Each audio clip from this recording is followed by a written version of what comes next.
Bismillahirrahmanirrahim. Assalamualaikum warahmatullahi wabarakatuh.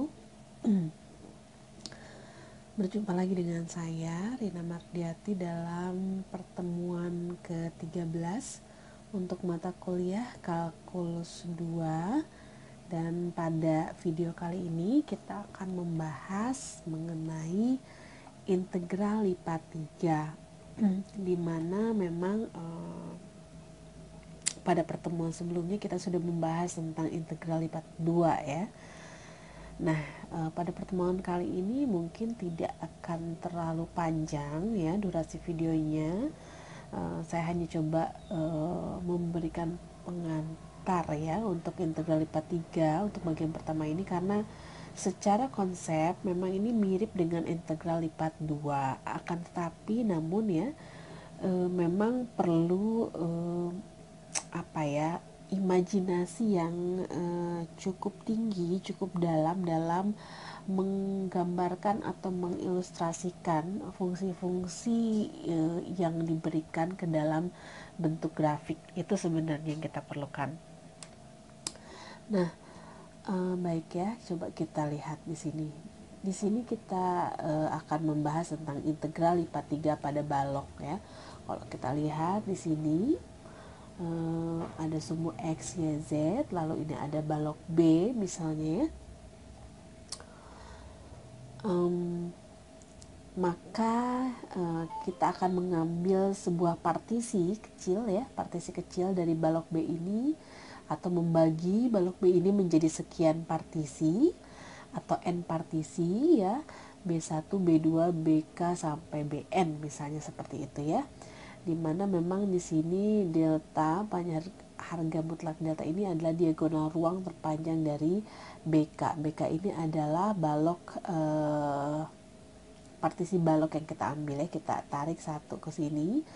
Lalu di sini berarti dia punya lebarnya delta Y, karena ini balok K berarti delta YK, delta XK panjangnya, lalu tingginya delta ZK. Nah, sebenarnya konsepnya sama dengan integral lipat 2 ya. Di sini kita juga akan membentuk jumlah Riemann ya untuk balok K tersebut, dan memang jika limitnya ada dan itu bernilai, maka fungsi dari W atau F, fungsi dari variabel X, Y, Z ini terintegralkan Riemann pada balok B. Sehingga bisa kita tulis integral lipat 3 dari balok B dari fungsi f, x, y, z dv itu sama dengan limit ya, limit seperti ini. Sama dengan konsep integral lipat 2 sebelumnya. Nah, jadi untuk menghitung volume dari balok K tadi ya, artinya kan kita mengalihkan panjang kali tadi ini kayaknya panjang kali lebar kali tinggi, dimana D ini kita notasikan dengan D ya, berubah menjadi dV sama dengan dx, dy, dz ya. Sehingga integral lipat 3 dalam koordinat kartesius itu dari B itu bisa kita tuliskan seperti ini ya. Baik, kita lanjutkan. Nah, kita langsung lihat contoh soal ya. Hitung integral lipat 3 dari x kuadrat YZ dV dengan B adalah balok dengan ukuran. Nah, baloknya dengan ukuran jelas ini ya, X-nya dari 1 sampai 2, Y-nya dari 0 sampai 1, dan Z-nya dari 1 sampai 2. Nah, kalau kita gambarkan ya, bentuknya itu ya, kalau kita langsung tuangkan dalam persamaan atau rumusnya seperti ini ya, artinya dx nya dari 1 sampai 2 1 2, lalu y nya 0 1 0 1 y, lalu z nya 1 2 1 2. Nah, ini mudah ya, saya kira mudah untuk diintegralkan secara konsep teknik pengintegralan. Saya yakin kalian sudah bisa ya, dan gampang. Nah, hasilnya 7/4. Simple, sesimpel itu. Nah, sama halnya juga dengan integral lipat 2 bahwa ada integral lipat 3 pada daerah sembarang. Jadi ada batasan-batasan, misalnya X-nya kah atau Y-nya atau Z-nya yang dia merupakan sebuah fungsi ya.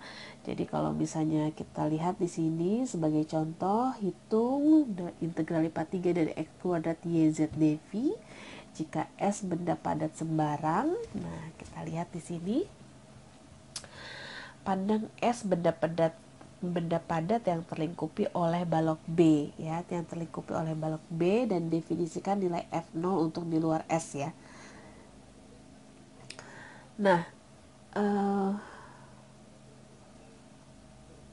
di sini juga kita bisa lihat bahwa kalau misalnya bentuknya seperti ini ya, S-nya itu kita tarik ya menjadi SXY ya, kita tarik ke dalam bidang XY gitu ya. Kalau kita lihat di sini bahwa batas X-nya itu dia dari X sama dengan A, di sini bisa kita lihat sampai X sama dengan B. Sedangkan untuk batas Y-nya, artinya Y-nya itu dari Y C1X sampai C2X. Sedangkan untuk Z-nya dari mana? Untuk Z-nya artinya dari sini ya, kalau kita lihat ya, dari C itu mestinya ini C1XY, C2XY. Nah, sekarang kita lihat di sini. Jika S dipandang sebagai himpunan Z sederhana, pada gambar 2 ini S dibatasi oleh Z sama dengan C1 ya, sampai C2, dan proyeksi S ya pada bidang XOY. Jadi si S ini diproyeksikan, ditarik ke sini, bidang XOY jadinya ke sini. Nah, kita pandang sebagai daerah jenis 1, maka ya kita lihat di sini integralnya dz dy dx. Dz itu merupakan fungsi dari dua variabel ya, x y, lalu dy-nya adalah ini dan dx-nya adalah konstanta a sampai b ya.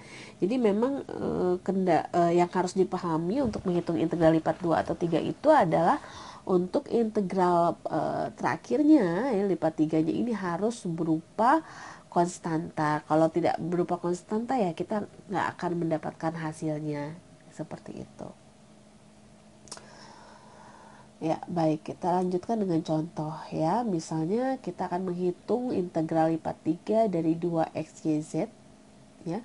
Dan S adalah benda padat yang dibatasi oleh tabung parabola. Z sama dengan 2 min setengah X kuadrat. Dan bidang-bidang Z sama dengan 0, Y sama dengan X, dan Y sama dengan 0. Nah, jadi kalau kita lihat gambarnya, dia dibatasi, jadi si fungsi F ini dibatasi oleh tabung parabola Z sama dengan 2 min setengah X kuadrat, berarti gambarnya ini. Tapi dia dibatasi juga oleh Z sama dengan 0 ya, dan juga dibatasi oleh Y sama dengan X. Y sama dengan X itu berarti ini garisnya ya, dan Y sama dengan 0. Sehingga kita bisa lihat bahwa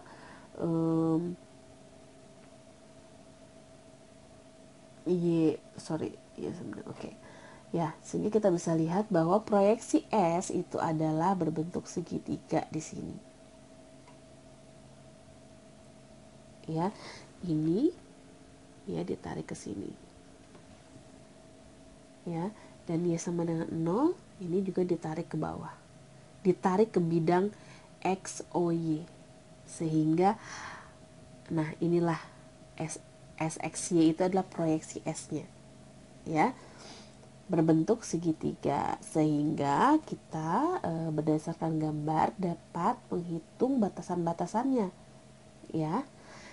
Di mana X-nya kita lihat dari sini ya, dari 0 sampai 2 itu X, lalu Y-nya itu dari 0 sampai X ya, Y sama dengan X, dan Z-nya itu dari 0 sampai 2 min setengah X kuadrat ya, sehingga kita bisa masukkan nilai-nilainya seperti ini, dan ini secara teknik insya Allah kalian semua sudah memahami ya.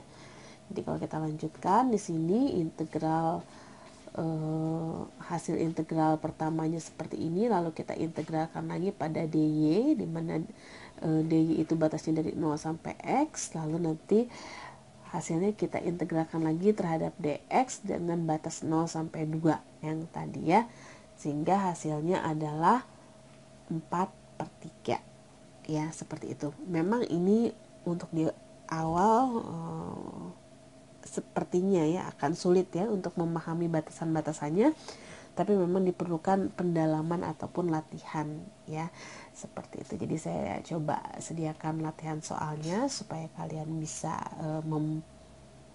mengasah kemampuan kalian di bidang integral IPA 3 ini ya. Baik, untuk video kali ini saya cukupkan sampai di sini. Saya harap kalian bisa mendapatkan manfaat dari yang saya jelaskan, dan yang terpenting adalah mohon kalian juga menggali informasi atau pengetahuan di luar video ini ya, kalian bisa cari dimanapun. Baik, saya akhiri video ini. Alhamdulillahirabbil alamin. Wassalamualaikum warahmatullahi wabarakatuh.